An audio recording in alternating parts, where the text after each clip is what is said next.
Welcome back to our YouTube class, guys. I'm Manjit Rawat, your online instructor. So as we know that VM backup की series हमने start की है, playlist एक add की है recently, जिसमें से 2 वीडियो ऑलरेडी अपलोड कर चुके हैं। इंट्रोडक्शन ऑफ वीम बैकअप और इंस्टॉलेशन ऑफ वीम ISO, किस तरीके से आप वीम 11 को अपने ऑन प्रोमाइसेस मशीन पे इंस्टॉल करते हैं, उसका भी प्रोसीजर हमने देख लिया है। Now this is another session, third video है, आप थर्ड सेशन बोल सकते हो। और इस सेशन में हम आपको डिस्क्राइब करने वाले हैं कि जो इस पर्टिकुलर एप्लीकेशन के अंदर फीचर्स वगैरह दिखाई पड़ते हैं उनको किस तरीके से आप इस्तेमाल करेंगे और क्या क्या एक्टिविटी हम परफॉर्म कर सकते हैं अपने इस विम बैकअप के थ्रू, वो सारी चीज़ें हम आपको इन्फॉर्म करने वाले हैं।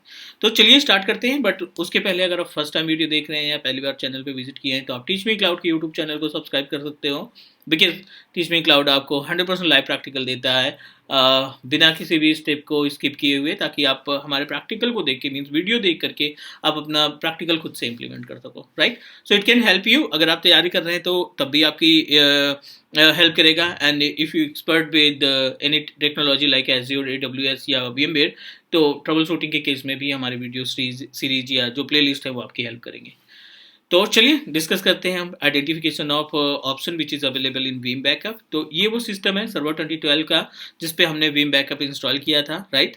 सो इंस्टॉलेशन के बाद ये आइकॉन दिखाई पड़ रहा है, we just need to open it. और हमें आइडेंटिफाई करना है क्या, इसके अंदर की जो सर्विसेज, जो फीचर्स हैं, जो मेंटेनेंस है, उनके बारे में।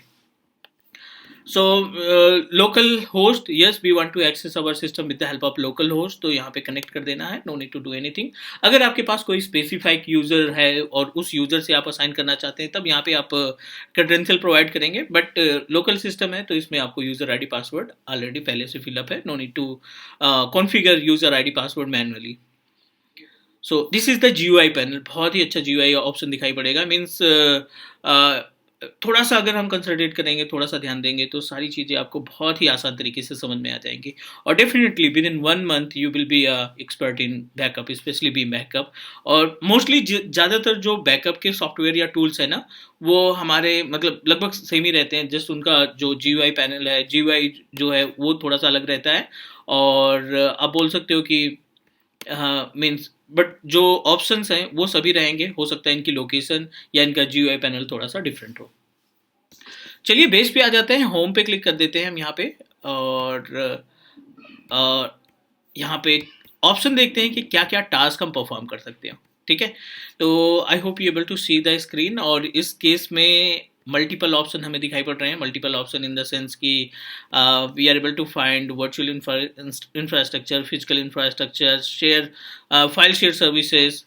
यहाँ पे इन्वेंट्री है, backup infrastructure, history.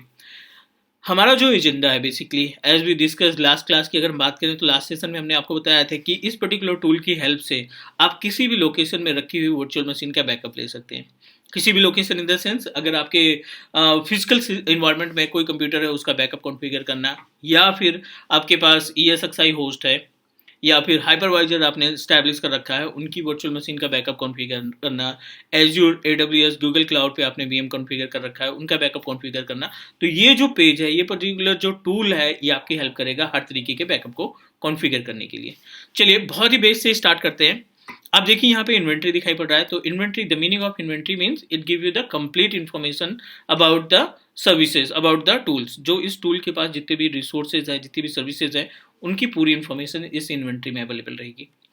Backup infrastructure, backup infrastructure के केस में डेफिनेटली यू नो दैट कि अगर आप किसी भी पर्टिकुलर फाइल या फोल्डर या किसी वर्चुअल मशीन का बैकअप कॉन्फ़िगर करते हैं तो you need to put somewhere ना बैकअप। ये मीडिएटर है, ये क्या करेगा आपके स्टोरेज से और आपके what we can say that जो पर्टिकुलर टूल है, जो पर्टिकुलर सोर्स है जहाँ से आप VM उठा रहे हैं, उसको उठा करके स्टोरेज तक पहुँचाने का काम करेगा। Got it what I am saying. तो एक छोटा सा इंफ्रास्ट्रक्चर डायग्राम के थ्रू समझने की कोशिश करते हैं। आल्दो हमने लास्ट क्लास में भी आपको बताया था कि वीम बैकअप को ना, अब जैसे ये वीम टूल हो गया, राइट, जहाँ पे हमने इंस्टॉल कर रखा है, इस मशीन की बात करें बेसिकली हमें क्या करना है, एक स्टोरेज ऐड करके रख लेना है यहाँ पे। This is our storage. और स्टोरेज के बाद जो भी ESXi आपने बना रखा है, ठीक है, ESXi होस्ट कन्फिगर कर रखा है, आपने हाइपरवाइजर बना रखा है। फॉर एग्जाम्पल आप ऑन प्रोमाइसेस यानी बेस मशीन की बात कर लेते हैं। ऑन प्रोमाइसेस मशीन कॉन्फ़िगर कर रखी है, AWS पे VM कॉन्फ़िगर कर रखा है, या फिर एज्योर पे। These all are the source जहाँ से आप अपने ESXi की VM, हाइपरवाइजर की VM या फिर अपने ऑन प्रोमाइसेस की कंप्यूटर या AWS की वर्चुअल मशीन का बैकअप उठा करके अपने स्टोरेज में फॉरवर्ड करेंगे। तो कहीं ना कहीं स्टोरेज की भी हमें इंफॉर्मेशन होनी चाहिए। तो हम यहाँ पे ISKZ के बारे में बात करेंगे, NFS के बारे में बात करेंगे, SMB प्रोटोकॉल के बारे में बात करेंगे, because these all are the protocol that can help you कि आपको इस पर्टिकुलर बैकअप वाले पैनल पे अपने स्टोरेज को कैसे अटैच करना है, अपने स्टोरेज को कैसे हम यहाँ पे जोड़ने का काम करेंगे। तो बहुत ही बेस से स्टार्ट करते हैं। पहले तो हमें स्टोरेज ही कॉन्फ़िगर करना पड़ेगा, अदरवाइज हम बैकअप नहीं कॉन्फ़िगर कर पाएंगे। तो स्टोरेज कॉन्फ़िगर करेंगे, एक प्लेस डिज़ाइन करेंगे कि हाँ ठीक है, ये वो लोकेशन है जहाँ से हम स्टोरेज को, जहाँ पे हम स्टोरेज को अपना स्टोरेज सेलेक्ट कर रहे हैं और यहीं पे हम अपने बैकअप की हुई फाइल्स को रखने का काम करेंगे। बट उसके पहले थोड़ा सा आइडेंटिफाई कर लेते हैं। ये वो पैनल है जो आपके लिए शॉर्टकट ऑप्शन प्रोवाइड करेगा। होम चेक मार्क कर दो, ठीक है। यहाँ पे स्टोरेज इंफ्रास्ट्रक्चर चेक मार्क कर दो। यू कैन से दैट जो फ्रिक्वेंटली यूज होने वाली सर्विसेज है ना, आप इनको यहाँ से अटैच कर सकते हैं ताकि थोड़ा सा आसान रहे। होम पे क्लिक करते हैं। होम पे क्लिक करोगे तो आपको ये ऑप्शन दिखाई पड़ रहा है, means backup job, replication job, CDP policy, ठीक है, backup copy and number of options we are able to find here. चलिए, तो एजेंडा क्या है? सबसे पहले तो हम स्टोरेज अटैच करेंगे, क्योंकि स्टोरेज के बिना हम कोई भी बैकअप कॉन्फ़िगर नहीं कर पाएंगे। तो सबसे पहला कॉन्सेप्ट हमारा क्या होना चाहिए? To manage the share storage service with our Veeam backup. तो I hope you understand about. आप देखिए यहाँ पे स्टोरेज इंफ्रास्ट्रक्चर दिखाई पड़ रहा है। तो सबसे पहले हम स्टोरेज को कॉन्फ़िगर कर लेते हैं। स्टोरेज पे क्लिक करने के बाद यहाँ पे मल्टीपल ऑप्शन दिखाई पड़ रहे हैं, add storage, take a snapshot, restore and backup. लेकिन रीस्टोर बैकअप तो तभी आएगा जब आप पहले से बैकअप कॉन्फ़िगर करके रखेंगे, राइट। तो सबसे पहला काम हम स्टोरेज अटैच करने का काम करेंगे। तो ऐड स्टोरेज पे क्लिक किया हमने। सबसे इंपॉर्टेंट जो इसमें पार्ट है related to the storage, n number of options, n number of vendors यहाँ पे अवेलेबल हैं जिनको आप क्या प्रोवाइड कर सकते हैं। अगर आपके पास इनमें से कोई भी स्टोरेज इन्वायरमेंट, स्टोरेज हार्डवेयर आपने स्टैब्लिश कर रखा है, डेल EMC लगा रखा है, सिस्को का आपने स्टोरेज या HP का स्टोरेज, IBM का स्टोरेज लगा रखा है, तो आप डायरेक्टली यहाँ से कनेक्ट करा सकते हैं, right. So n number of storage services are available, ठीक है। तो आप इसमें से सिलेक्शन करके, लाइक एक छोटा सा एग्जांपल मान लेते हैं, लाइक हमने अपने इन्वायरमेंट में डेल का स्टोरेज कॉन्फ़िगर कर रखा है, तो we just need to click on Dell. It give you option to make a connectivity, because you know that NAS आपने कॉन्फ़िगर कर रखा है, SAN कॉन्फ़िगर कर रखा है। दोनों ऑप्शन यहाँ पे मिल जाएंगे। ISKZ के थ्रू अटैच करना है, ये सभी ऑप्शन प्रोवाइड कर देगा। तो जो भी इनमें से कनेक्शन है, SMB पे, NFS पे, ISKZ पे, फाइबर चैनल पे, जो भी कनेक्शन आप इस्टेब्लिश करना चाहते हैं, उनमें से आप एक सेलेक्ट कर लीजिए। It will give you the option to download the agent. एक छोटा सा एजेंट डाउनलोड करना पड़ेगा और उस एजेंट के थ्रू आप क्या करेंगे? कम्युनिकेशन इस्टेब्लिश कर देंगे। But in our case we don't have any Dell, we don't have any HP storage, और किसी भी तरीके का एक्सटर्नल स्टोरेज हमने नहीं इस्टेब्लिश कर रखा है। तो हम क्या करने वाले हैं, जो हमारा बेस मशीन है, उसी बेस मशीन से वर्चुअल हार्ड डिस्क को क्रिएट करके और उसे एज ए शेयर स्टोरेज को यूटिलाइज करेंगे, ताकि हम एटलीस्ट बैकअप की एक्टिविटी को फाइनल कर सकें। उसके लिए क्या करना होगा? हमें सिंपल सा जाना है बैकअप इंफ्रास्ट्रक्चर में डायरेक्टली, और बैकअप इंफ्रास्ट्रक्चर में we just need to click on add server. और ऐड सर्वर के केस में ये आपको ऑप्शन दिखाई पड़ रहे हैं, vSphere, हाइपरवाइजर, माइक्रोसॉफ्ट या लिनक्स मशीन आप बैकअप कॉन्फ़िगर करना चाहते हैं। लेकिन बैकअप आप रखेंगे कहाँ पे? The important part is related to the कि जो आप स्टोरेज, ये ESXi का ऑप्शन तो आपको दे देगा, या आपको Hyper-V का ऑप्शन दे देगा, you can connect directly. But problem is that उसमें जो वर्चुअल मशीन रन कर रही है, उसमें जो फाइल्स वगैरह अवेलेबल है, उनका स्टोरेज कैसे कॉन्फ़िगर करेंगे? तो सबसे पहले हम स्टोरेज कनेक्ट करेंगे, उसके बाद फिर हम ये कॉन्फ़िगर करने का काम करेंगे।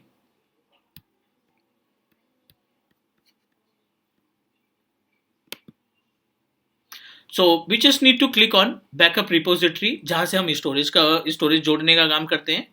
आप राइट क्लिक करेंगे यहाँ पे, add a backup repository, and दोनों ऑप्शन अभी अपने पास अवेलेबल हैं। एक तो आप डायरेक्टली अटैच स्टोरेज कॉन्फ़िगर कर सकते हैं, और दूसरा है नेटवर्क अटैच स्टोरेज यानी NFS। मीन्स आपको NFS के थ्रू या SMB के थ्रू कोई फोल्डर शेयर कर देना, उस फोल्डर को यहाँ पे हमको असाइन कर लेना है। तो हम नेटवर्क अटैच पे जाते हैं, क्योंकि हम वर्चुअल इन्वायरमेंट इस्तेमाल कर रहे हैं, तो दोनों ऑप्शन आपके पास हैं। आप चाहो तो NFS पे कॉन्फ़िगर कर लो या फिर SMB शेयर स्टोरेज पे कॉन्फ़िगर कर लो। So what I am going to do, SMB पे प्रोसीड करते हैं, और SMB के केस में हम अपने बेस मशीन से एक फोल्डर शेयर करके यहाँ पे एक्सेस करा लेते हैं एज ए शेयर स्टोरेज। तो बहुत ही बेसिक से स्टेप यूज करना है। Open my computer this PC और लेट मी चेक, अपने पास ये 49 गिग के आसपास का, 50 GB के आसपास का ये F ड्राइव फ्री है। I am just going to open it, और यहाँ पे एक फोल्डर तैयार कर लेते हैं with name of Veeam share. Right click करो और इस फोल्डर को SMB के थ्रू, ठीक है, SMB के थ्रू यानी नॉर्मल शेयरिंग के थ्रू आप इसको शेयर कर दीजिए। Permissions, allow, apply, okay, apply and okay. बहुत ही बेसिक सा स्टेप यूज करना है आपको, शेयर कर देना है। प्लस इसका जो पाथ है, we just need to copy the path. ये इसका पाथ हो गया, इस पाथ को कॉपी कर लो क्योंकि इसकी रिक्वायरमेंट पड़ेगी SMB के केस में। Back to the Veeam portal, और यहाँ पे हम टाइप कर देते हैं शेयर स्टोरेज फॉर बैकअप, ठीक है। ये आपका रिपोजिटरी बना रहे हैं जहाँ पे आप अपने ESXi के VM का, हाइपरवाइजर वर्चुअल मशीन का बैकअप इस्टेब्लिश करेंगे। यहाँ पे वो फाइलें स्टोर करने का काम करेंगे, सेव करने का काम करेंगे। नेक्स्ट किया हमने, आपसे वो पाथ मांग रहा है SMB पे जो आपने शेयर किया है, तो आप यहाँ पे डिटेल को पेस्ट कर दीजिए।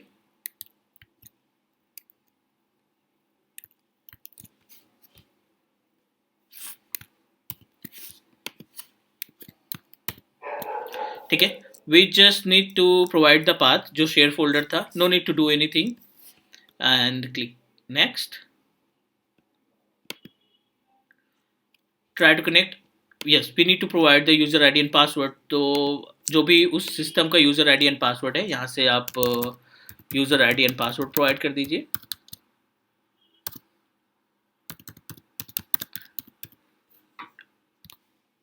Okay, now need to connect. User ID and password, जिस भी लोकेशन, जिस भी वर्चुअल मशीन या फिजिकल मशीन को आप SMB मान रहे हैं, जहाँ से आपने स्टोरेज को शेयर कर रखा है, उसको उस पर्टिकुलर कंप्यूटर का यूजर ID पासवर्ड यहाँ पे प्रोवाइड कर देंगे। तो we are able to find the 48 point something, means 50 gig के आसपास का स्पेस है यहाँ पे। चलिए करिए नेक्स्ट आप, ठीक है। No need to make any changes, ये पाथ बता रहा है, बाय डिफॉल्ट पाथ है, तो no need to make any changes here. Next, everything is okay, next and wait, थोड़ा सा वेट करेंगे। It will try to check the entire connection, so it give us complete information, कोई भी error नहीं आया। So it mean that we are able to communicate with our storage. जो भी हमारा स्टोरेज हमने सेलेक्ट किया SMB के थ्रू, वो रेडी है टू मैनेज द बैकअप। अब देखिए यहाँ पे एक हमने रिपोजिटरी बना रखी है, शेयर स्टोरेज बैकअप SMB पे 48.8 यानी लगभग 50 GB के आसपास, टोटल फ्री है क्योंकि हमने भी कोई बैकअप नहीं तैयार किया अभी। जैसे आप बैकअप क्रिएट करेंगे, इस ड्राइव का लोकेशन डिसाइड करेंगे, और जो भी वर्चुअल मशीन या जो भी बेस मशीन का बैकअप आपको तैयार करना है, इस लोकेशन में आपके जाके स्टोर कर देना है। उम्मीद है गाइस आपको ये सारा स्टेप समझ में आ गया होगा। स्लोली चलते हैं स्टोरेज में। एक्चुअली जब बैकअप की बात आती है तो स्टोरेज अपने आप आ ही जाता है, बिना स्टोरेज के बैकअप पॉसिबल ही नहीं है। गॉट इट ना, बिकॉज हमें we just need to put the data. हम उस डेटा को कहाँ रखेंगे अगर अपने पास स्टोरेज का ऑप्शन नहीं है तो that is the reason we must need to know about the share storage services. तो गाइज उम्मीद है आपको ये सभी स्टेप समझ में आ गया होगा। आज हमने क्या किया, स्टोरेज को ऐड करना देखा with the help of SMB। और भी ऑप्शन है, और भी मेथड है, धीरे धीरे चेक करेंगे। एंड नेक्स्ट हम इसमें देखेंगे कि किस तरीके से हम अलग अलग लोकेशन में रखी हुई वर्चुअल मशीन या फिजिकल मशीन का बैकअप लेते हैं। तो एक एक पार्ट कवर करेंगे इसमें, लाइक एज ए पहले VM की सारी चीज़ें देख लेंगे, ESXi में क्या होता है, vSphere में क्या होता है, then hypervisor, then cloud computing, then our on premises. तो स्टेप बाय स्टेप देखते हैं ताकि कंफ्यूजन भी ना हो। डन कर रहे हैं आज के लिए इतना, नेक्स्ट मिलते हैं एंड डिस्कस करते हैं more about the Beam backup. So, take care, guys. Bye bye.